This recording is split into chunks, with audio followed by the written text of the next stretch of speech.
इशा की नमाज पढ़ने के बाद तरावी की नमाज पढ़ते हैं। जैसे ही रमजान शुरू होता है ये बहस भी छिड़ जाती है, तरावी 8 रकात पढ़ी जाए कि 20 रकात पढ़ी जाए। कोई 8 को सही कहता है, कोई 20 को सही कहता है। लेकिन एक बात से कोई इनकार नहीं कर पाएगा कि अल्लाह के नबी ने जो 3 दिन तरावी पढ़ाई थी वो 8 ही रकात आपने पढ़ाई थी। कैसी आवाज है? 3 दिन तक अल्लाह के नबी ने जो तरावी की नमाज पढ़ाई थी वो 8 रकात थी। इसमें किसी को शक नहीं है मेरे प्यारे साथी।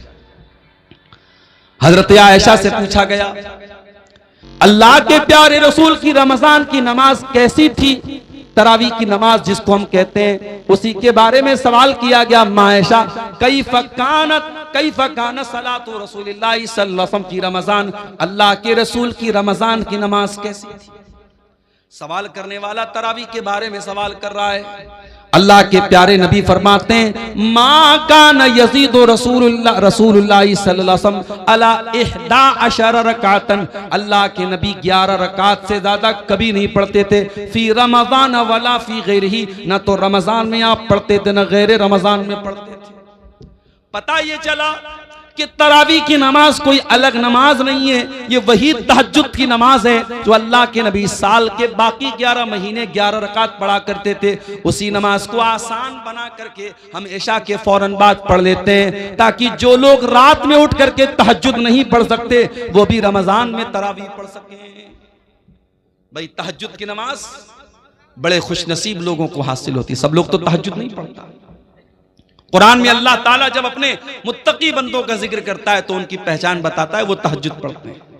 कहीं अल्लाह फरमाता है कानू कलीलन मिनल लैली मा यहजऊन, मेरे मुत्तकी बंदे रात को बहुत कम सोते हैं, वो रात में तहज्जुद की नमाज पढ़ते हैं। कहीं अल्लाह ने फरमाया ततजाफा जुनूबुहुम अनिल मजाज यदऊन रब्बहुम खौफन व तमा, मेरे मुत्तकी बंदे अपने बिस्तर से अलग होकर के अल्लाह की बारगाह में तहज्जुद पढ़ते हैं। यदऊन रब्बहुम खौफन व तमा, वो अपने रब से दुआएं करते हैं, कभी अल्लाह के अजाब से डरते हैं, कभी अल्लाह की रहमत की उम्मीद रखते हैं।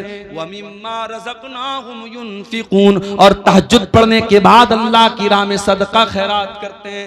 वही तहज्जुद की नमाज रमजान में तरावी के नाम से पढ़ी जाती है और अल्लाह के नबी ने इसको 11 रकात ही पढ़ा है। मेरे प्यारे साथियों, हमें और आपको भी चाहिए कि हम तरावी पढ़ें, लेकिन हाँ एक बात याद रखिए, तरावी की नमाज को आज हमारे यहाँ एक हवा बना दिया गया, बहुत मुश्किल बना दिया गया। नहीं, तरावी को आप बहुत मुश्किल मत बनाइए मेरे प्यारे साथियों। अगर हमारे नौजवानों का स्टेमिना बहुत कमजोर हो चुका है और वो बेचारे बहुत लंबी तरावी नहीं पढ़ पा रहे, तो ठीक है, आप हल्की ही तरावी पढ़ाइए। हल्की से मुराद ये है कि अगर एक पारा पूरा अगर इमाम पढ़ रहा है और एक पारे में सारे लोग शामिल हो सकते हैं तो एक पारा पढ़ाया जाए। अगर एक पारा भी लोग नहीं पढ़ पा रहे तो एक पारे से भी कम पढ़ा जा सकता है, लेकिन कोशिश ये कीजिए कि तरावी की नमाज पूरे महीने पढ़ी जाए। जो ये तरीका हमारे यहाँ चला है कि 3 दिन तरावी पढ़ते हैं, 5 दिन तरावी पढ़ते हैं, उसके बाद मस्जिदों में सन्नाटा छा जाता है, ये तरीका गलत है और किसी भी हदीस से ये तरीका साबित नहीं है कि सिर्फ 3 दिन तरावी पढ़ी जाए। अल्लाह के नबी फरमाते हैं मन काम रमजान ईमानन व इहतिसाबन, जो रमजान में क़ियामुल लैल करता है, जो रमजान में तरावी की नमाज पढ़ता है ईमान के साथ और सवाब की नीयत के साथ, ये 2 चीजें बहुत जरूरी हैं। तरावी की नमाज का मकसद दिखावा नहीं होना चाहिए, तरावी की नमाज का मकसद ये बताना नहीं होना चाहिए कि मैं बहुत बड़ा नेक इंसान हूं। तरावी का 2 मकसद होना चाहिए, ईमानन व इहतिसाबन, ईमान के साथ और सवाब की नीयत के साथ जो तरावी की नमाज पढ़ेगा, अल्लाह के नबी फरमाते हैं गुफिर लहू मा तक़द्दम मिन ज़ंबिही, उसके पिछले तमाम के तमाम गुनाह माफ हो जाएंगे।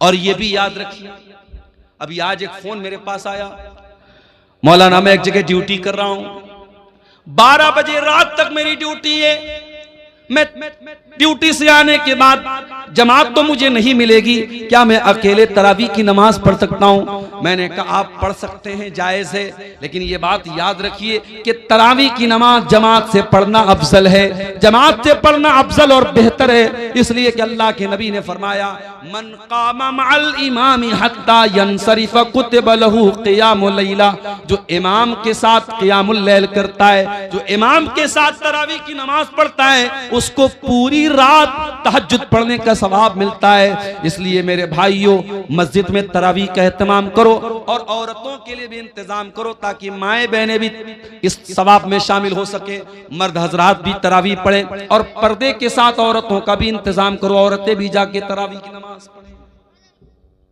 और आगे बढ़िए, तरावी आपने पढ़ ली, रात में सो गया, सुबह 4 बज गए, आपकी बीवी ने आपको उठाया, उठिए। आपने कहा अरे 4 बज रहा है तो मुझे क्यों उठा रही है? बीवी ने कहा शायद आप भूल गए आज पहला रोजा है, चलिए सहरी कर लीजिए। आप उठे, ब्रश किया आपने, मुंह धोया आपने, दस्तरखान पे बैठ के बीवी ने जो सहरी में बनाया था वो सहरी आप खाने लगे। 4 बजे सुबह आपने तो कभी नाश्ता नहीं किया था, आप तो सुबह 8-9 बजे नाश्ता करते थे। ये 4 बजे कौन सा नाश्ता हो रहा है? इसको सहरी बोलते हैं और ये सहरी बड़ी बरकत वाला खाना है। अल्लाह के नबी फरमाते हैं तसहरू फइन्न फिस्सहूरी बरका, सहरी खाया करो, सहरी में बरकत है। सहरी के बगैर भी आप रोजा रखेंगे हो जाएगा, मगर सहरी खा के रोजा रखेंगे तो बदन में ताकत रहेगी। इसीलिए बहुत सारी जगहों पे सहरी में ताकत की चीजें खाते हैं। हमारे बनारस में वो मेवा वगैरह डाल करके उसमें मखाना भी होता है और बादाम भी होता है, काजू भी होता है, वो सब डाल के एक आइटम बनाते हैं, उसको हरीरा बोलते हैं। कहीं हरीरा बोलते हैं, कहीं तुर्री बोलते हैं, पता नहीं आपके सीमांचल में भी कुछ ऐसा बनता होगा। तो आप सहरी में इस तरीके की चीजें जब खा लेते हैं तो फिर पूरे दिन एक एनर्जी रहती है बदन में। अगर आप सहरी नहीं खाएंगे, मान लीजिए कोई सोया रह गया, रात में बेचारा वो इरादा करके सोया तो मैं सुबह सहरी करके रोजा रखूंगा, लेकिन नींद नहीं खुल पाई और फजर का टाइम हो गया और तब उसकी नींद खुली, तो रोजा वो रखेगा कि नहीं रखेगा? रोजा रखेगा, रोजा हो जाएगा, मगर जब बगैर कुछ खाए पिए रोजा रखेगा तो कमजोरी रहेगी। इसलिए सहरी जरूर करना चाहिए। मेरे साथ हमने सुबह 4 बजे सहरी कर ली, 5 बजे फजर की अजान होने वाली है, हमने 10 मिनट में 15 मिनट में सहरी कर ली। अब हमारे पास 45 मिनट का टाइम अभी अजान तक बचा है। हमने सोचा बिस्तर पे चल के थोड़ा आराम कर लेते हैं। जैसे ही बिस्तर पे आराम करने गए, नींद आ गई और फजर की नमाज हमारी बिस्तर पे चली गई। ये तरीका गलत है मेरे भाई, बिल्कुल गलत है ये तरीका।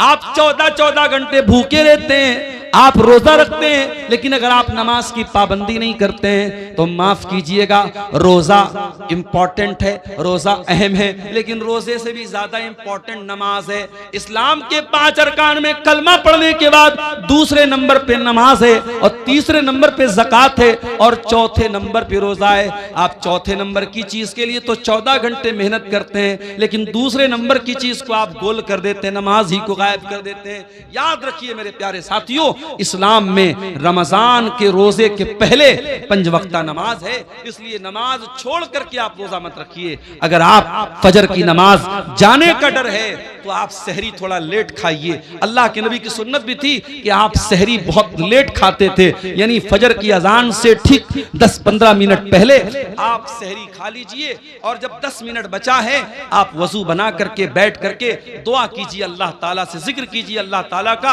और फजर की नमाज पढ़ने के बाद ही आप सोइए ताकि आपकी नमाज न छूटने पाए मेरे साथ। और आगे बढ़िए, आपने सहरी खाई, फजर की नमाज आपने पढ़ ली, उसके बाद आपको मगरिब की अजान तक कुछ खाना नहीं है। दोपहर का टाइम आया, जोहर की नमाज पढ़ने के लिए आप मस्जिद में आए, सुबह 5 बजे आपने पानी पिया था, आपका हलक बिल्कुल सूख करके कांटा हो चुका है। जोहर की नमाज के लिए आपने वजू बनाना स्टार्ट किया, आपने वजू में कुल्ली के लिए मुंह में पानी डाला, पानी आपके मुंह में गया। आप अगर चाहें तो पानी के 2-4 कतरे हलक के नीचे डाल के हलक को गीला कर लें, हलक को तर कर लें। हलक तो सूख करके कांटा हो गया है, 2-4 कतरे पानी के चले जाएं तो कौन देखने वाला है? न कोई कैमरा वहां लगा है, न बगल वाले को पता चलेगा, न इमाम साहब को पता चलेगा, न मौलवी साहब को पता चलेगा। लेकिन कोई ताकत है, कोई पावर है जो आपको ऐसा नहीं करने दे रहा है। आप प्यास के मारे, बुरा हाल है आपका हलक सूख करके कांटा बना हुआ है और पानी आपके मुंह में जा रहा है, मगर वो कौन सी ताकत है जो पानी को हलक के नीचे डालने नहीं देती है? पानी बाहर आ जाता है, पानी हलक के नीचे नहीं उतरता है। मेरे प्यारे साथियों, इसी का नाम तकवा है, इसी का नाम अल्लाह का डर है, और रमजान का महीना यही तकवा हमें सिखाता है। इसीलिए अल्लाह ने फरमाया, या अय्युहल्लज़ीना आमनू कुतिबा अलैकुमुस्सियामु कमा कुतिबा अलल्लज़ीना मिन क़ब्लिकुम लअल्लकुम तत्तक़ून। ऐ ईमान वालो, हमने तुम पर रमजान का रोजा फर्ज किया है ताकि तुम मुत्तकी बन जाओ, ताकि तुम अल्लाह से डरने वाले बन जाओ, ताकि तुम हराम चीजों से बचने वाले बन जाओ। रोजे की हालत में खाना नहीं खा सकते, पानी नहीं पी सकते, बीवी से मिल नहीं सकते, बीवी के साथ रोमांस कर सकते हैं, गले लग सकते हैं, बीवी को टच कर सकते हैं, लेकिन अगर डर हो इस बात का कि बीवी से ज्यादा करीब होंगे तो हो सकता है कि बीवी के साथ सोहबत हो जाए। जिसको इस बात का डर हो वो बीवी से बहुत ज्यादा करीब भी न जाए। रोजे की हालत में आप इंजेक्शन भी लगवा सकते हैं, लेकिन शर्त यह है कि ताकत का इंजेक्शन ना हो, ग्लूकोज का इंजेक्शन ना हो। नॉर्मल इंजेक्शन भी आप लगवा सकते हैं। रोजे की हालत में आप कान में ड्रॉप भी डाल सकते हैं, आंख में ड्रॉप भी डाल सकते हैं, हाँ, नाक में कोई दवा नहीं डालेंगे। रोजे की हालत में आप खून की जांच भी करवा सकते हैं, लेकिन हाँ, खून चढ़वा नहीं सकते, खून दे नहीं सकते, खून ले नहीं सकते। खून इसलिए नहीं दे, खून लेंगे तो बदन में एक ग़िज़ा आ जाएगी, वो जायज़ नहीं है। रोजे की हालत में बदन को ग़िज़ा पहुंचाना जायज़ नहीं, और खून किसी को देंगे तो कमजोरी बहुत ज्यादा आ जाएगी, रोजे पर इफेक्ट पड़ेगा, इसलिए खून देना भी ठीक नहीं रोजे की हालत में। रोजे की हालत में आप अगर भूल करके कुछ खा गए, नबी अकरम ने फरमाया, अगर भूल चूक करके तुम्हारे मुंह में कुछ चला गया, खा लिया, तो जैसे ही याद आ जाए फौरन बाज आ जाओ।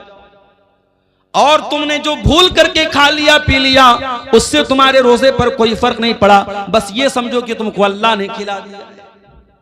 अब मान लो आप घर में आए, प्याले में दाल रखी हुई थी, आपने थोड़ी सी दाल पी ली, फिर आपको याद आया, अरे भाई अभी तो रमजान शुरू हो गया है। फिर आपको अब्दुल गफ्फार साहब की तकरीर भी याद आ गई, उन्होंने कहा था अल्लाह ताला खिला रहा है, आपने पूरी गटागट पूरी दाल आप पी गए।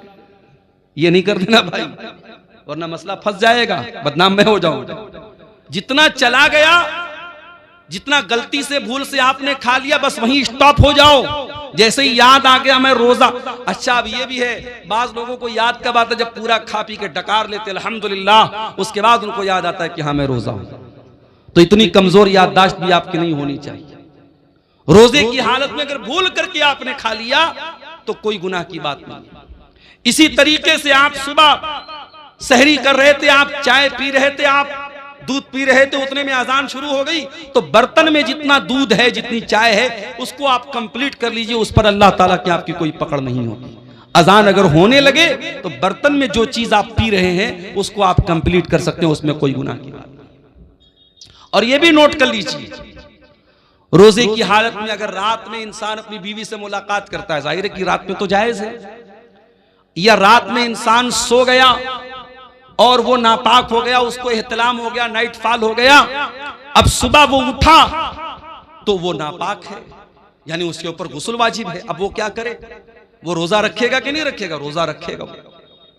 और अगर उसी हालत में फजर की अजान भी हो गई तो भी कोई गुनाह की बात नहीं है, उसका रोजा बिल्कुल सही है। लेकिन हाँ, अगर इंसान रात में नापाक हुआ है, सुबह उसी हालत में सहरी कर सकता है, लेकिन फजर की अजान अगर हो गई है तो जितना जल्दी मुमकिन हो वो गुस्ल करे और जमात से जाकर के नमाज पढ़े।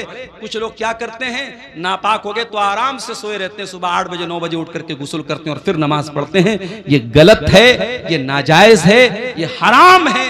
आप नमाज को बिना मजबूरी के उसके टाइम से डिले नहीं कर सकते। अगर आप नापाक हैं, जितना जल्दी मुमकिन हो आप नापाकी को दूर कीजिए और नमाज पढ़िए।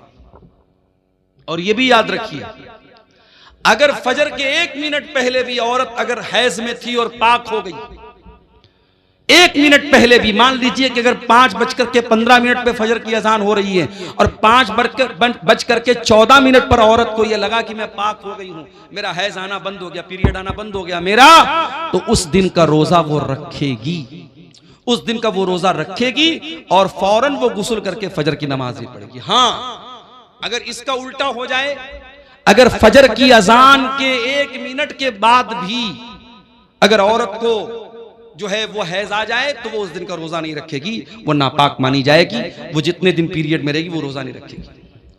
अगर मगरिब की अजान के 1 मिनट पहले भी उसको हैज आ गया, तो वो रोजा उसका काउंट नहीं होगा, उस रोजे को वो बाद में पूरा करेगी, वो रोजा उसका पूरा नहीं माना जाएगा। ये मसले हैं, इसकी भी जानकारी हमको कर लेना जरूरी है।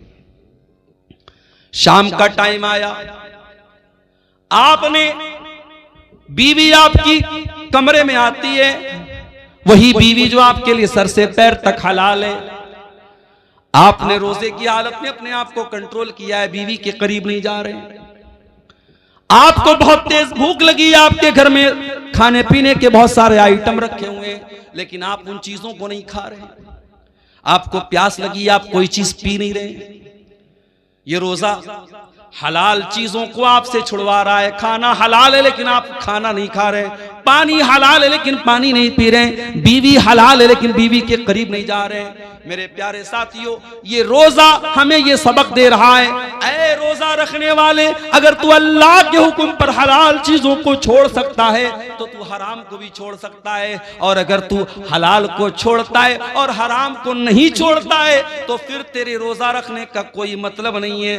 कुछ लोग क्या करते हैं, दिन भर तो रोजा रखते हैं और मगरिब की जैसे ही अजान होती है, इफ्तार करने के बाद पहले सिगरेट का धुआं निकालते हैं, पहले बीड़ी का धुआं निकालते हैं। अरे अल्लाह के बंदे, अगर तुझे सिगरेट इतनी प्यारी है और बीड़ी इतनी प्यारी है कि तू मगरिब की अजान का वेट कर रहा था, तो इससे तो बेहतर था तू रोजा ही ना रखता, तू रोजा ही ना रखता। तू अल्लाह के लिए हलाल चीजों को छोड़ने को तैयार है तो तू हराम को नहीं छोड़ सकता। मेरे प्यारे साथियों, रमजान हमें चेंज करने के लिए आया है, रमजान हमारे अंदर परिवर्तन लाने के लिए आया है। रमजान ने हमारे सोने का, खाने का, पीने का टाइम चेंज कर दिया है। जो रमजान हमारे खाने पीने सोने का टाइम चेंज कर सकता है, वो रमजान हमारी बुरी आदतों को भी चेंज कर सकता है। वो बीड़ी पीने वालों, वो सिगरेट पीने वालों, वो शराब पीने वालों, मोबाइल पर गंदी चीजें देखने वालों, वो बेपर्दा रहने वाली लड़कियों, वो गलत ताल्लुकात में फंसने वाले नौजवानों, अगर अपनी गंदी आदतों से पीछा छुड़ाना है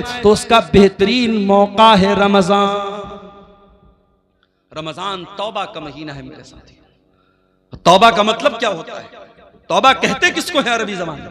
तौबा का मतलब होता है यू टर्न ले लेना। आप गाड़ी लेके जा रहे हैं, आपको वापस दोबारा उसी रास्ते पर वापस होना है, आप गाड़ी को दोबारा घुमाएंगे, यू टर्न लेंगे, इसको तौबा कहते हैं। इसका मतलब ये हुआ कि जब इंसान सही रास्ते से भटक जाए तो वो तौबा करे ताकि दोबारा सही रास्ते पर आ जाए। मेरे प्यारे साथियों, अगर आपको तौबा करना है, अल्लाह के रास्ते पे वापस आना है, तो रमजान उसके लिए बेहतरीन मौका है। अल्लाह से सच्ची तौबा कीजिए मेरे साथियों।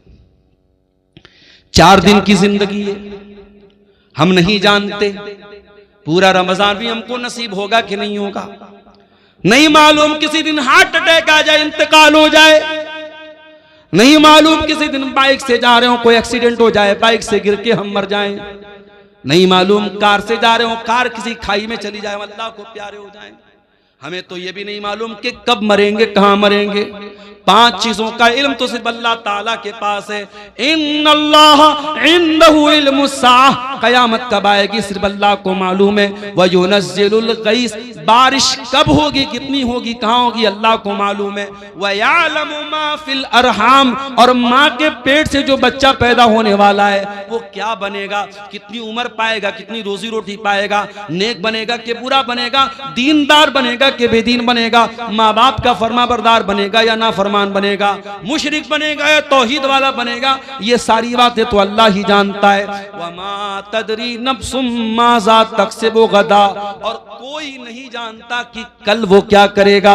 वमा तदरी नफ्सुम बिअय्यि अर्दिन तमूत, और कोई नहीं जानता कि वो कहां मरेगा, कब मरेगा छोड़ दो, कहां मरेगा इसकी भी कोई गारंटी नहीं। कितने इसे बिहार के लोग हैं, चंदा करने जाते हैं बेंगलोर, चंदा करने जाते हैं कर्नाटक, और वहीं किसी हादसे में इंतकाल हो जाता है। इसी कटिहार में घसिया घाट नाम का एक इलाका है, वहां एक मौलाना कारी अब्दुल बासित नाम के थे, बहुत अच्छे मेरे ताल्लुकात थे, उनके मदरसे में कई बार जलसे में गया। बेचारे तमिलनाडु के इलाके में चंदा करने गए थे, ट्रेन पर चढ़ रहे थे, अचानक ट्रेन से गिर गए और वहीं ऑन द स्पॉट उनका इंतकाल हो गया। मेरे प्यारे साथियों, हम तो ये भी नहीं जानते कि पूरा रमजान हमको नसीब होगा कि नहीं होगा, हम कहां मरेंगे और किस हाल में मरेंगे। मेरे प्यारे साथियों, कोशिश करो कि ये रमजान का महीना तौबा का महीना बन जाए, हमारे अंदर सुधार का महीना बन जाए, हमारे अंदर चेंजिंग का महीना बन जाए, अपनी बुरी आदतों को कंट्रोल करने वाला महीना बना लो रमजान। शाम हो गई, इफ्तार का टाइम हो गया, मान लीजिए 6 बजे मगरिब की अजान है। कोशिश ये करो कि 5:30 बजे अपने घर में आ जाओ, जितना इफ्तारी का सामान लेना है पहले ही लेके आ जाओ, आधा घंटे पहले ही आ जाओ घर में, दस्तरखान बिछा लो, बच्चों और परिवार को साथ में ले लो और अल्लाह की बारगाह में दुआ करो। मेरे प्यारे साथियों, रोजे की हालत में अल्लाह ताला दुआ जल्दी कबूल करता है, रोजे का दुआ के साथ बड़ा गहरा कनेक्शन है, और इसीलिए अल्लाह ताला ने कुरान में जहां रमजान का जिक्र किया है, जहां रोजे का जिक्र किया है, वहीं अल्लाह ने फरमाया वइज़ा सअलका इबादी अन्नी फइन्नी करीब। ऐ मेरे नबी, जब मेरे बंदे आपसे मेरे बारे में सवाल करें कि अल्लाह कहां है, तो ऐ नबी उनको बता दीजिए कि अल्लाह ताला बहुत करीब है। उजीबु दावत दाई इज़ा दान, और जब भी कोई दुआ करने वाला अल्लाह को पुकारता है, अल्लाह जरूर उसकी दुआ को सुनता है। शर्त यह फलयस्तजीबू ली वलयुमिनू बी, कि वह अल्लाह की बात माने और अल्लाह पर ईमान रखे। अगर वाकई में हम अल्लाह की बात माने तो जरूर अल्लाह हमारी दुआ सुनेगा, मगर हम अल्लाह की बात मानते कहां हैं? हम तो गुनाहों की दुनिया में लथपथ रहते हैं, हराम कमाई खाते हैं, सूद ब्याज खाते हैं, हराम काम करते, और उसके बाद हम कहते हैं अल्लाह हमारी दुआओं को नहीं सुनता। अल्लाह ने हम पर जालिमों को मुसल्लत कर दिया है, फला जालिम है, फला जालिम। अरे सबसे बड़े जालिम हम हैं। दूसरों को जालिम कहने से पहले अपने गिरबान में झांके, हमने अपने ऊपर कितना जुल्म किया है।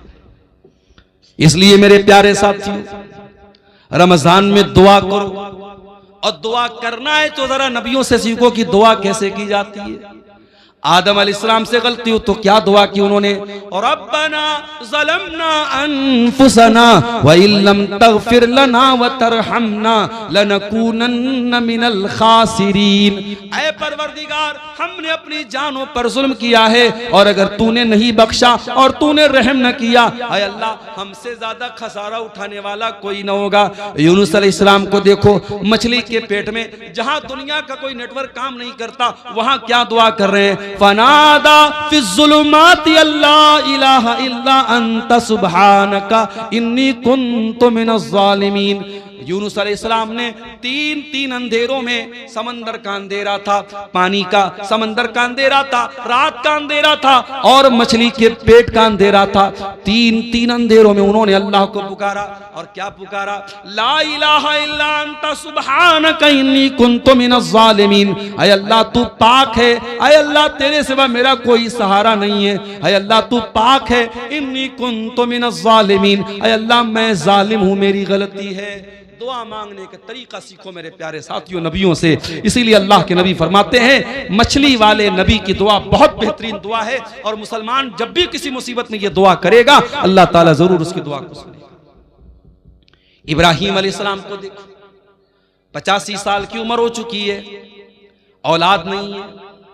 यहां तो 14-15 साल हो जाए और औलाद ना हो तो दुनिया वाले ताना मारने लगते हैं कि इसको तो औलाद नहीं हो रही है, और इंसान भी मायूस हो जाता है। यहाँ 85 साल की उम्र हो चुकी है, इब्राहिम अपने रब से मायूस नहीं है। क्या दुआ करते हैं, रब्बी हबली मिन लदुनका ज़ुर्रियतन तय्यबा इन्नका समीउद दुआ। ऐ अल्लाह तू मुझे पाक औलाद दे दे, ऐ अल्लाह तू दुआओं को सुनने वाला है। रब्बी हबली मिनस सालिहीन, ऐ अल्लाह मुझे नेक बेटा अता फरमा।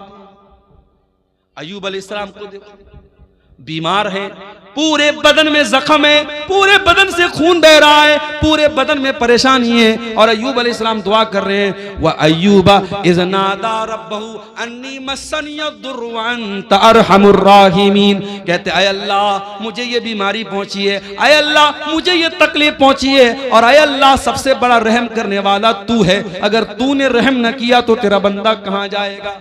मेरे प्यारे साथियों, रमजान को दुआ का महीना बना लो, खूब दुआएं करो, इफ्तार के टाइम दुआ करो, सहरी के टाइम दुआ करो, तरावी के बाद बैठ के दुआ करो, रात के सन्नाटे में दुआ करो, दिन के उजाले में दुआ करो। रमजान का दुआ के साथ बड़ा गहरा कनेक्शन है, बहुत गहरा ताल्लुक है। और हो सके एक किताब बता रहा हूं, मोबाइल पर भी वो किताब मिल जाएगी आपको, प्ले स्टोर में भी मिल जाएगी। किताब का नाम नोट कर लो, हिस्नुल मुस्लिम, अरब के एक आलिम की किताब है, बहुत अच्छी किताब है दुआओं की, छोटी छोटी दुआएं जो नबी की दुआएं हैं, नबी की सिखाई गई दुआओं को पढ़ा करो। नबी के अल्फाज में बड़ी बरकत है, नबी के अल्फाज बड़े जामे होते थे। अगर वो नहीं पढ़ सकते, अगर पढ़े लिखे नहीं हो, तो अपनी भाषा में, अपनी जबान में, तुम शेरशाबादी लैंग्वेज में, तुम बंगला जुबान में भी अल्लाह से दुआएं कर सकते हो। अल्लाह ताला हर जबान को समझता है, वो दिल की भाषाओं को जानता है, वो दिल की जबान को जानता है। हम जबान से कहें या न कहें, हमारा दिल जब तड़पता है, हमारा दिल जब रोता है, हमारे दिल की सदाओं को भी अल्लाह ताला सुन लेता है। और आगे बढ़िए मेरे भाई, इफ्तार का टाइम हो गया। आप इफ्तार करते हैं, बिस्मिल्लाह पढ़ के आपने खजूर मुंह में डाली, खजूर मुंह में डाली, पानी आपने पिया, और पानी जैसे ही आपके हलक के अंदर गया, आपने दुआ पढ़ी, ज़हबज़ ज़मऊ वबतल्लतिल उरूक़ु वसबतल अज्रु इंशाअल्लाह। ऐ अल्लाह तेरे हुक्म से मैंने रोजा पूरा कर लिया, ऐ अल्लाह मेरी प्यास खत्म हो गई, ऐ अल्लाह मेरी रगें तर हो गई, और ऐ अल्लाह अगर तूने चाहा तो मुझे सवाब भी मेरे रोजे का मिल जाएगा। ये बड़ी प्यारी दुआ है, इफ्तार के टाइम यही दुआ पढ़ा करो मेरे प्यारे साथियों। और वो दुआ भी आप पढ़ सकते हैं, अल्लाहुम्मा लका सुमतु व अला रिज़्क़िका अफ़्तरतु, ऐ अल्लाह मैंने तेरे लिए रोजा रखा और तेरे ही दिए हुए रिस्क पर मैंने इफ्तार किया। और ये भी मसला याद रखो, इफ्तार में जल्दी करने का हुक्म है। अगर घड़ी में 6 बज चुका है और आपकी जंतरी में 6 बजे इफ्तार का टाइम है, तो जानबूझ करके 6 बज करके 2 मिनट पर भी इफ्तार करना ठीक नहीं है। अल्लाह के नबी फरमाते हैं, ला यज़ालुन्नासु बिखैरिन मा अज्जलुल फित्रा, लोग उस वक्त तक भलाई के साथ रहेंगे जब तक इफ्तार में जल्दी करेंगे। क्या मतलब, जैसे इफ्तार का टाइम हो जाए जल्दी से इफ्तार करेंगे, तब तक लोग भलाई के साथ रहेंगे।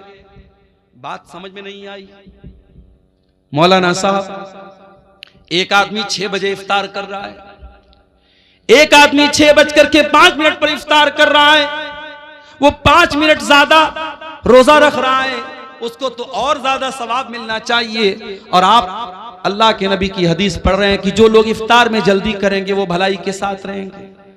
पता ये चला कि शरीयत हमारी लॉजिक से नहीं चलती है, शरीयत हमारे दिमाग से नहीं चलती है, शरीयत अल्लाह ताला के और उसके रसूल के हुक्म से चलती है। अगर अल्लाह का हुक्म यही है और रसूल का हुक्म यही है कि इफ्तार में जल्दी किया जाए, तो इफ्तार में देर करना ठीक नहीं है। ये मोजा मैंने पहना है, कपड़े का मोजा हो चाहे चमड़े का मोजा हो, आपको मालूम है उस अगर हमने वजू करके पहना है तो मसा कर सकते हैं मोजे के ऊपर।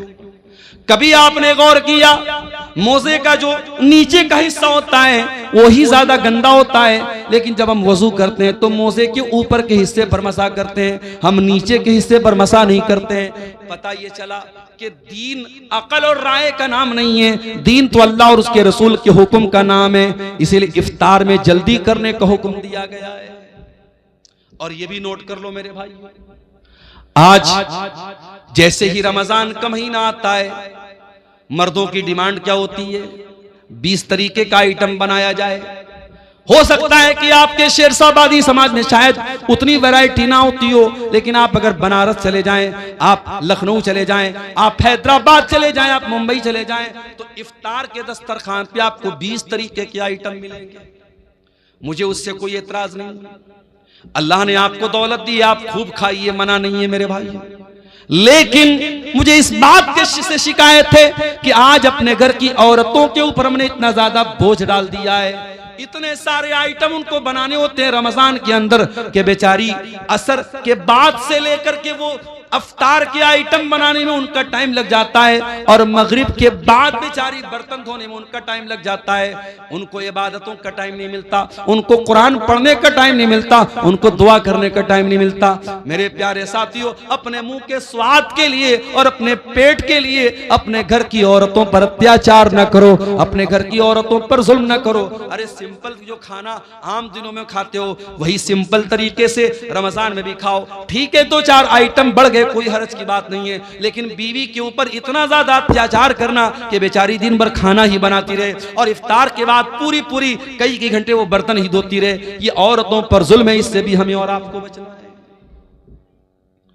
उसके बाद रमजान की एक बहुत अहम इबादत जिसके लिए कुरान में बाकायदा जिक्र किया गया, कुरान की तिलावत।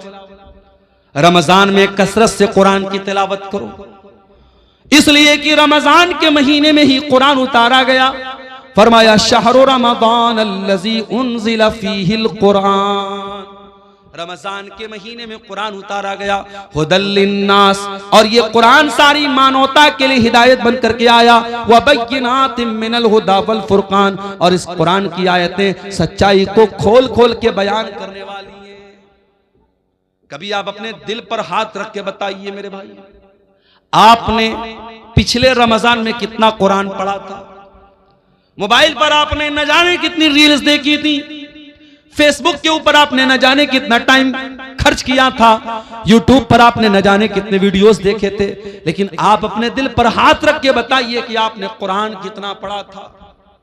बल्कि अगर आप मुझसे पूछे तो मैं एक बात कहूंगा, रमजान में उलमा की तकरीरें सुनिए, मैं मना नहीं करता, मगर तकरीरों से ज्यादा कुरान सुनिए, कुरान पढ़िए।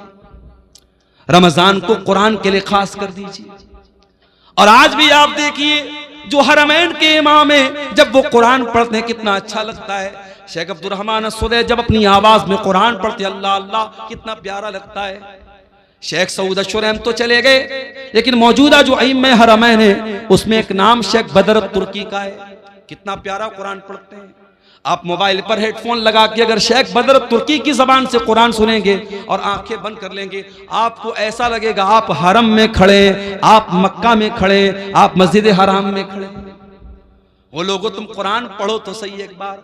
अला बिज़िक्रिल्लाहि तत्मइन्नुल कुलूब, ये कुरान तुम्हारे दिल को जरूर शांति देगा, तुम्हारे दिल को जरूर सुकून देगा। ये कुरान पढ़ के तो देखो, ये कुरान सुन के तो देखो। हमारे दिल इतने कठोर हो चुके हैं, हमें गाना अच्छा लगता है, हमें म्यूजिक अच्छा लगता है, हमें कुरान अच्छा नहीं लगता। हमें कुरान न पढ़ने का मन करता है, न सुनने का मन करता है। तरावी की नमाज में इमाम साहब जरा सी लंबी तिलावत कर दें तो हम नाराज हो जाते हैं, इमाम साहब आपने लंबी तिलावत क्यों कर दी?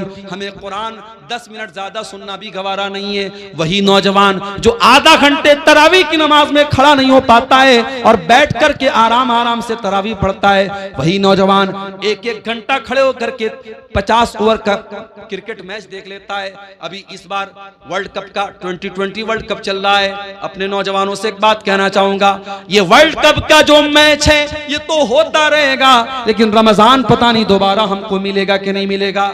मेरे प्यारे साथियों, इस वर्ल्ड कप के चक्कर में अपने रमजान को बर्बाद न होने देना।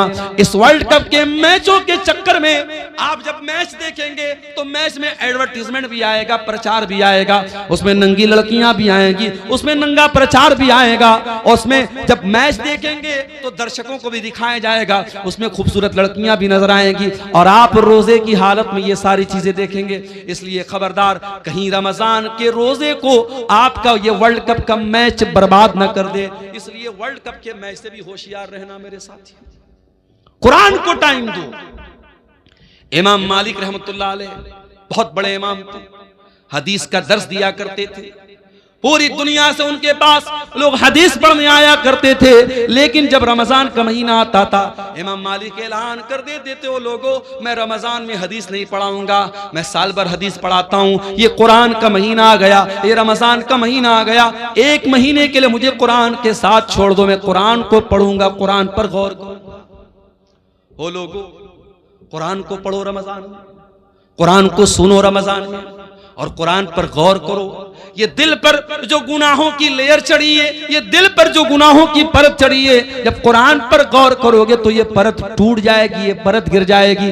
कुरान कहता है अफला यतदब्बरून अल कुरान अम अला कुलूबिन अक़फ़ालुहा, मेरे बंदो तुम कुरान पर गौर क्यों नहीं करते? क्या तुम्हारे दिलों पर ताले लगे हैं? जिस तरीके से मोबाइल का लॉक अगर खोलना हो तो जब तक पासवर्ड न डाला जाए तब तक मोबाइल का लॉक नहीं खुलता, जब तक पैटर्न लॉक न डाला जाए तब तक मोबाइल का लॉक नहीं खुलता। इसी तरीके से दिल पर जो लॉक पड़े हैं, दिल पर जो ताले पड़े हैं, दिल का ताला खोलना है तो कुरान पर गौर करो, कुरान पर तदब्बुर करो मेरे प्यारे साथी, कुरान पर गौर करो मेरे साथी। अल्लाह के नबी जिनके ऊपर कुरान उतरा था, अल्लाह के नबी कभी कभी दूसरे के मुंह से कुरान सुना भी करते थे। एक मर्तबा आपने अब्दुल्ला बिन मसूद से फरमाया, ऐ अब्दुल्ला इक़रा अलैयल कुरान, ऐ अब्दुल्ला मुझे कुरान पढ़ के सुनाओ। अब्दुल्ला बिन मसूद ने फरमाया, ऐ अल्लाह के नबी मैं आपको कुरान कैसे पढ़ के सुनाऊं, ये कुरान तो आप ही के ऊपर उतरा है। आपने फरमाया, ऐ अब्दुल्ला मैं दूसरे के मुंह से सुनना चाहता हूं, आज तुम्हारे मुंह से सुनना चाहता हूं, तो मुझे कुरान पढ़ के सुनाओ। अब्दुल्ला बिन मसूद कुरान पढ़ने लगे और सूरह निसा की तिलावत करने लगे, सूरह निसा पढ़ने लगे और अल्लाह के नबी गौर से सुनने लगे। पढ़ते पढ़ते पढ़ते पढ़ते अब्दुल्ला बिन मसूद इस आयत पर पहुंचे, फकैफा इज़ा जिना मिन कुल्ली उम्मतिन बिशहीद, ऐ मेरे नबी उस वक्त आपका क्या हाल होगा जब हम हर उम्मत में से एक गवाह लाएंगे। वजीना बिकाला हाउलाई शहीदा, और ऐ नबी हम आपकी उम्मत पर आपको गवाह बनाएंगे। जब अब्दुल्ला बिन मसूद इस आयत के ऊपर पहुंचे, उन्होंने कहा, वो कहते हैं कि अल्लाह के नबी ने मुझसे कहा बस करो, ऐ अब्दुल्ला बस करो। मैंने नजरें उठा के देखा, मैंने क्या देखा, फैजा ऐनाहु तज़रिफान, अल्लाह के नबी की दोनों आंखों से आंसू बह रहे थे, अल्लाह के रसूल रो रहे थे, ज़ारो कतार आप रो रहे थे। वो जो कयामत के दिन आपके कंधे पे जिम्मेदारी डाली जाएगी, उस जिम्मेदारी को सोच के आप रो रहे थे। ओ मुसलमानों, तुम्हारे नबी तो अपनी जिम्मेदारी का ख्याल करके रो रहे हैं, तुम्हें अपनी जिम्मेदारी का ख्याल कब आएगा? आज ये कौम कहां जा रही है, इस कौम का नौजवान कहां जा रहा है? आज इस कौम की लड़कियां मुर्तद हो रही हैं, इस कौम का नौजवान नशे में धुत है, इस कौम की लड़कियां बेपर्दा हो रही हैं, इस कौम का एक बड़ा तबका हराम कमाई खा रहा है।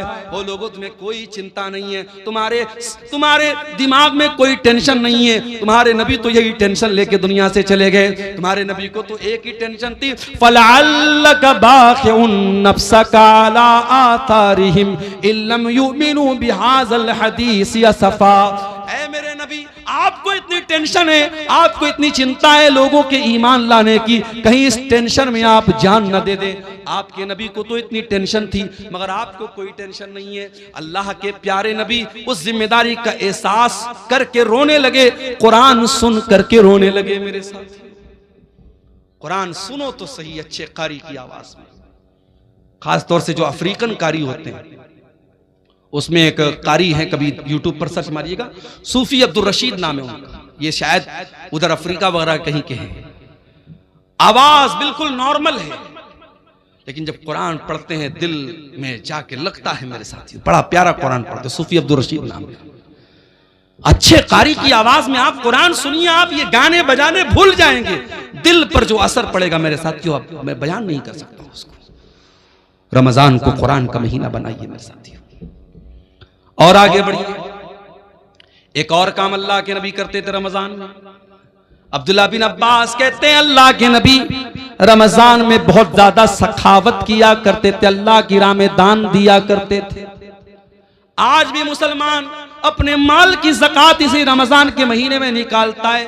मेरे प्यारे साथियों, आप अपने माल की जो ज़कात होती है आप साल में कभी भी निकाल सकते हैं, बल्कि ज़कात का सही मसला तो ये है, मिसाल के तौर पर अगर मेरे पास आज 1 लाख रुपया है, आज 1 लाख रुपया मेरे पास आया और आज ही के दिन अगले साल तक वो पैसा मेरे पास रहा, तो आज ही के दिन मेरे ऊपर ज़कात फर्ज होगी। लेकिन लोग अपनी आसानी के लिए रमजान में ज़कात निकालते, कोई हरज की बात नहीं, निकाल सकते हैं आप। लेकिन हाँ, ज़कात देने का तरीका भी आज हमारा बड़ा निराला है मेरे साथी। पिछले रमजान में मैं साउथ इंडिया में था, एक मौलवी साहब आए, कहा कि मौलाना कड़ी धूप में हम लोग लाइन लगते हैं और जब हमारा नंबर आता है तो सेठ जी कहते हैं कि पिछले साल का रिकॉर्ड कहां है, पिछले साल का रिकॉर्ड हमने दिखाया तो कहते इस पर मदरसे की मुहर नहीं लगी है, जाओ। 2-2 घंटा धूप में लगने के बाद वो बेचारा मौलवी जो किसी प्राइवेट मदरसे में पढ़ा रहा था और उसका चंदा करने वो बेंगलोर और गुजरात गया था, 3-3 घंटा लाइन में लगने के बाद उसको वापस कर दिया जाता है और बेचारा वो नाकाम लौट जाता है। ये हालात देख करके मेरे साथियों खून के आंसू रोने का दिल चाहता है। ये ज़कात कोई टैक्स नहीं है जिसे वसूलने के लिए लोगों के दरवाजों पर जाया जाए। होना तो ये चाहिए था, ज़कात देने वाले खुद ऐसा सिस्टम बनाते कि जहां ज़कात के हकदार हैं ज़कात वहां तक पहुंचती। यहां तो बेचारे मौलवी धक्के खा खा के ज़कात वसूल रहे हैं। मेरे प्यारे साथियों, अपने माल की ज़कात निकालो और सही तरीके से अपने माल की ज़कात निकालो। अगर आपके पास 85 ग्राम सोना है, अगर आपके पास 595 ग्राम चांदी है, अगर आपके बैंक बैलेंस में आपके पास कैश रकम में इतना पैसा है जो 595 ग्राम चांदी के बराबर है, तो आपके पास अगर वो माल 1 साल तक रहता है तो उसकी ज़कात आपको देना है। और ऐ मेरी प्यारी माओ बहनों, ये भी याद रखिए, आपने सोने का जो जेवर पहना हुआ है और आपने अलमारी में जो रखा हुआ है वो सब पर आपको ज़कात देना है। कोई ये ना सोचे कि जो मैं पहनती हूं उस पर ज़कात नहीं देना है, सब पर आपको ज़कात देना है। और अगर आपने अपने सोने चांदी की ज़कात नहीं निकाली तो अंजाम क्या होगा? अल्लाह फरमाता है, वल्लज़ीन यक्निज़ून अज़्ज़हब वल फ़िज़्ज़ा वला युनफ़िक़ूनहा फ़ी सबीलिल्लाहि फ़बश्शिरहुम बिअज़ाबिन अलीम। जो लोग सोना चांदी इकट्ठा करते हैं और उसकी ज़कात नहीं निकालते हैं, उनको दर्दनाक अज़ाब दिया जाएगा। यौमा युहमा अलैहा फी नारी जहन्नम फतुक्वा बिहा जिबाहुहुम व जुनूबुहुम व ज़ुहूरुहुम। क़यामत के दिन वही सोना चांदी जहन्नम की आग में तपाया जाएगा, उससे उनकी पेशानी को दागा जाएगा, उससे उनके पहलू को दागा जाएगा, उससे उनकी पीठ को दागा जाएगा और कहा जाएगा, हाज़ा मा कनज़्तुम लिअन्फुसिकुम फज़ूक़ू मा कुन्तुम तकनिज़ून। ये सोना चांदी जिसकी तुमने ज़कात नहीं निकाली थी, आज उसको अल्लाह ताला ने जहन्नम की आग बना दिया है, आज अजाब का मजा चखो। मेरे प्यारे साथियों, इसलिए अपने माल की सही ज़कात निकालिए और ये बात याद रखिए, ज़कात कोई टैक्स नहीं है। ज़कात आपके माल के मैल कुचैल को पाक करती है। ज़कात हमारे माल की बरकत को खत्म नहीं होने देती है, आपके माल की सुरक्षा करती है, आपके माल की हिफाजत करती है। इसीलिए अल्लाह कुरान में अपने नबी से कहता है, खुज़ मिन अम्वालिहिम सदक़तन तुतहिरुहुम व तुज़क्कीहिम। ऐ नबी, आप लोगों के माल में से ज़कात लीजिए, ये ज़कात उनके माल को पाक करेगी। बिजनेसमैन लोगों से एक बात कहना चाहता हूं, बिजनेसमैन के पास जितना भी माल तिजारत है उस पर उसको ज़कात देना है। मिसाल के तौर पे अगर हमारे दुकान में 10 लाख का माल है तो 10 लाख के माल पे हमको ज़कात देना है। हाँ, मार्केट से जो पैसा हमको लेना है उसको हम माइनस करेंगे और मार्केट में जो पैसा हमको देना है वो माइनस करेंगे, जो लेना है उसको प्लस करेंगे और पूरे माल तिजारत को ऐड करके उसकी ज़कात हमें निकालना है। इसी तरीके से अगर आपने कोई जमीन खरीदी है और आपने जमीन इस मकसद के लिए खरीदी है कि जमीन का दाम बढ़ जाएगा तो हम बेच देंगे, अगर आपने जमीन को बेचने के मकसद से लिया है तो उस जमीन की भी आपको ज़कात देना पड़ेगा। हाँ, अगर आपने जमीन लिया है मकान बनाने के लिए, बच्चों के रहने के लिए, तो उस पर आपको ज़कात नहीं देना है। अपनी जरूरत की चीजों पर भी आपको ज़कात नहीं देना है। 1.5 लाख का मोबाइल आता है, एप्पल का आईफोन आता है, सैमसंग का अल्ट्रा आता है, 1.25 लाख का 1.5 लाख का मोबाइल आता है। 1.5 लाख के मोबाइल पर आपको कोई ज़कात नहीं देना है। 10 लाख की आपके पास 40 लाख की कार है, कार पे आपको कोई ज़कात नहीं देना है। 50 लाख का आपके पास घर है जिसमें आप रहते हैं, उस घर के ऊपर आपको कोई ज़कात नहीं देना है। जो आपकी जरूरत की चीजें हैं, जाती चीजें, उस पर आपको कोई ज़कात नहीं देना है। लेकिन हाँ, जो बिजनेस एसेट है, जो माल तिजारत है, उस पर आपको ज़कात देना है। और कोशिश कीजिए कि अपने माल की पूरी पूरी ज़कात रमजान में निकाल दीजिए। और घर की औरतों को भी कुछ पैसा दे दीजिए कि कोई मांगने वाली आए, कोई जरूरतमंद आए तो घर की औरतें भी कुछ अल्लाह की राह में सदका खैरात करें। ये माहौल मेरे प्यारे साथियों रमजान में अपने घरों का हमें बनाना चाहिए। अल्लाह के नबी सल्लल्लाहु अलैहि वसल्लम की बीवियों से कुरान कहता है कि ऐ नबी की बीवियों, अक़िमनस्सलात व आतीनज़ ज़कात, तुम नमाज कायम किया करो, तुम ज़कात अदा किया करो। इसका मतलब कि औरत को भी ज़कात अपने माल की देना चाहिए। अगर औरत के पास अपना जेवर है, औरतों को जो मायके से मिलता है जेवर, वो औरत का अपना जेवर होता है। अगर शौहर ज़कात निकाल दे तो अच्छी बात है, अगर शौहर ज़कात नहीं निकालता है तो बीवी को खुद उसकी ज़कात निकालनी पड़ेगी। अगर अपना जेवर बेच के भी निकालना पड़े तो देना पड़ेगा। ज़कात दिए बगैर चारा नहीं है। और अगर हम जानबूझ के ज़कात नहीं निकालेंगे, अल्लाह के यहाँ बहुत दर्दनाक अजाब होगा। मेरे प्यारे साथियों, रमजान के इस मुबारक महीने में एक काम हमें और करना रहता है, जिसको एतिकाफ बोलते हैं। एतिकाफ का मतलब होता है अपने आप को मस्जिद के अंदर कैद कर लेना। रमजान के आखिरी अशरे में 10 दिन तक इंसान एतिकाफ करता है, नबी की सुन्नत है। मगर ये मसला याद रखो, औरतें भी अगर एतिकाफ करेंगी तो मस्जिद में करेंगी। अगर औरतों के लिए मस्जिद में पर्दे का इंतजाम है, सुरक्षा का इंतजाम है, तो मस्जिद में एतिकाफ करेंगी। और अगर मस्जिद में इंतजाम नहीं है तो औरतों को मायूस होने की जरूरत नहीं है, वो और नेकी के काम करें, उनको एतिकाफ करने की जरूरत नहीं है। एतिकाफ अगर होगा तो मस्जिद में होगा, इसलिए कि अल्लाह के नबी से कहीं और एतिकाफ करने का सबूत नहीं मिलता है। और इत्तिकाफ कौन करेगा?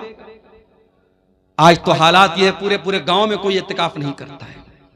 पूरी अहले हदीसों की बस्ती है, कुरान और सुन्नत पर चलने वालों की बस्ती है, लेकिन पूरी बस्ती में एक आदमी भी इत्तिकाफ नहीं करता है। अफसोस की बात है। मैंने मुंबई में देखा, मैंने कर्नाटक में देखा, मैंने तमिलनाडु में देखा, मस्जिद में 20-20 नौजवान, बिल्कुल हट्टे कट्टे नौजवान, वो आते हैं इत्तिकाफ में बैठते हैं। औरतों के लिए इंतजाम मैंने देखा, पर्दे का इंतजाम है, वो इत्तिकाफ करती हैं। मेरे प्यारे साथियों, जज्बा होना चाहिए आपके अंदर। और इत्तिकाफ वो आदमी, आज हमारे यहाँ कोई करता भी तो कौन करता है? जो बिल्कुल समाज में रिटायर हो चुका है, वो इत्तिकाफ करता है। अरे जो बिजनेसमैन है, जो एक्टिव है, जो अपने दुनिया की कुर्बानी दे के इत्तिकाफ करे, वो असल इत्तिकाफ करता है। मेरे साथ ये एक पर्चा आया है मेरे सामने। हमारे इलाके में एक घर है जिसमें हर दिन 2 से 4 मरतबा अपने आप आग लग रही है। लोग 20 दिनों से बहुत परेशान हैं। वजह क्या है? जरा इस मसले पर रोशनी डालेगा। देखिए, कभी कभी कुछ चीजों की वजह नॉर्मल होती है, लेकिन हम वजह कुछ और समझते हैं। हम बाइक से जा रहे हैं, बिल्ली ने रास्ता काटा, हम कहते हैं मौलवी साहब बिल्ली ने रास्ता क्यों काटा? अरे बिल्ली को जाना था कहीं, वो जा रही थी, उसमें क्या मसला है? आग लग रही है तो आग लगने की कोई वजह है। अब कुछ लोग उसको जबरदस्ती कि साहब वहां कुछ शैतान का मामला है, ये है वो, ऐसा कुछ नहीं है। अगर आपको ये लग रहा है कि ये आग जो लग रही है नॉर्मल कोई वजह नहीं है, आप वहां कुरान पढ़िए, उस घर में अल्लाह का जिक्र कीजिए, कुरान पढ़िए, नमाज पढ़िए। उसके बाद कौन से शैतान की मजाल है कि वहां अपनी कोई हरकत कर सके? और आग अगर लगती है तो कहीं ना कहीं लापरवाही से लगती है। अल्लाह के नबी की हदीस है कि रात में सोने के पहले चिराग बंद करो। हमारे यहाँ लोग सर्दियों में हीटर जलाते हैं और हीटर चलाए चलाए सो जाते, कितनी जगह एक्सीडेंट हो जाता है। जो नबी की हदीस है, जो नबी का फरमान है, उस पर हमेशा हमें अमल करना है। रात में जो भी आग से रिलेटेड चीजें, चाहे गैस का चूल्हा हो, चाहे चिराग की बत्ती हो, चाहे हीटर हो, सब बंद करके सोना चाहिए। तो बहरहाल अगर किसी घर में बार बार आग लग रही है, उसकी वजह पे गौर कीजिए। कोई हर चीज के पीछे कोई दूसरी वजह सोचना और समझना ये मुनासिब नहीं है। वल्लाहु आलम बिस्सवाब।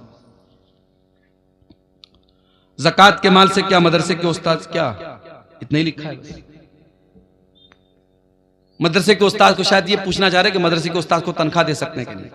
देखिए, जो भी हमारे यहाँ दीनी मदरसे हैं उलमा का एक बड़ा तबका, उलमा की एक बड़ी जमात का ये मानना है कि हिंदुस्तान के माहौल में जो दीनी मदरसे हैं ये फी सबीलिल्लाह के अंदर आते हैं। जो कुरान में अल्लाह ताला ने ज़कात किसको देना है, 8 जगहों पे ज़कात का पैसा दे सकते हैं, उसमें एक जगह है फी सबीलिल्लाह, अल्लाह की राह में भी ज़कात का पैसा दे सकते हैं।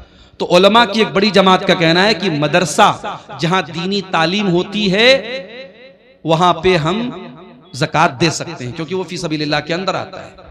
अगर मदरसे में गरीब बच्चे पढ़ते तब तो कोई शक की बात नहीं, ज़कात दे सकते हैं। अगर मदरसे में खुशहाल बच्चे भी पढ़ते हैं तब भी ज़कात की रकम दी जा सकती है। क्यों? क्योंकि मदरसों का असल मकसद क्या है, अल्लाह के दीन की तबलीग करना, लिहाजा वहां ज़कात की रकम दी जा सकती है। लेकिन इस तरीके के मदरसे जहां ज़कात की रकम दी जाती है वहां अगर ऐसे बच्चे पढ़ते हैं जिनके बाप खुशहाल हैं तो उनको ये चाहिए कि खुराकी वगैरह की वो फीस दे दें ताकि वो ज़कात के अंदर किसी तरीके के डाउट से वो बच जाए। हदीस के मुताबिक इफ्तारी में जल्दी करने का हुक्म है, लेकिन हमारे इलाके में एक ही जगह में अहनाफ कुछ और अहले हदीस हजरात कुछ औकात में इफ्तारी करते हैं। उसकी क्या वजह हो सकती है? क्या इसमें भी अव्वल और आखिर वक्त का मसला है, यानी 2 से 4 मिनट? अहनाफ के यहाँ जबरदस्ती सिर्फ एहतियात के नाम पे 2-4 मिनट लेट किया जाता है, उसकी कोई दलील नहीं है। जो जंतरी के औकात है बहुत सोच समझ करके हिसाब व किताब करके बनाए गए हैं। नबी के ज़माने में जंतरी नहीं थी, नबी के ज़माने में घड़ी नहीं थी, आसमान देख करके लोग इफ्तार करते थे। आज तो अल्हम्दुलिल्लाह घड़ी है और जंतरी में बाकायदा पूरा तहकीक करने के बाद इफ्तार का टाइम तय किया गया है। वो उसमें ताखिर करने का कोई जो है मतलब नहीं है। जो लोग एहतियात के नाम पे देर करते हैं वो ठीक नहीं है। क्या सहरी के लिए माइक में ऐलान करना सही है? सहरी के लिए, सहरी खत्म करने के लिए अजान होती है वो काफी है, अलग से कोई माइक से ऐलान करना ठीक नहीं है। रोजे की हालत में खून चेक कराना कैसा? करा सकते हैं, खून की जांच करा सकते हैं, कोई हरज की बात नहीं। क्या मस्जिद के माइक में गजल हमद पढ़ना सही है? गजल हमद जो है ये अगर अच्छा कलाम है और मान लीजिए कि मस्जिद में कोई प्रोग्राम वगैरह हो रहा है तो उस मौके पर तो पढ़ सकते हैं। ऐसे ही नॉर्मली जो है लाउड स्पीकर से गजल और हमद पढ़ना ये ठीक नहीं है, ये दूसरों को तकलीफ पहुंचाने वाली बात होगी। क्या लिखा है?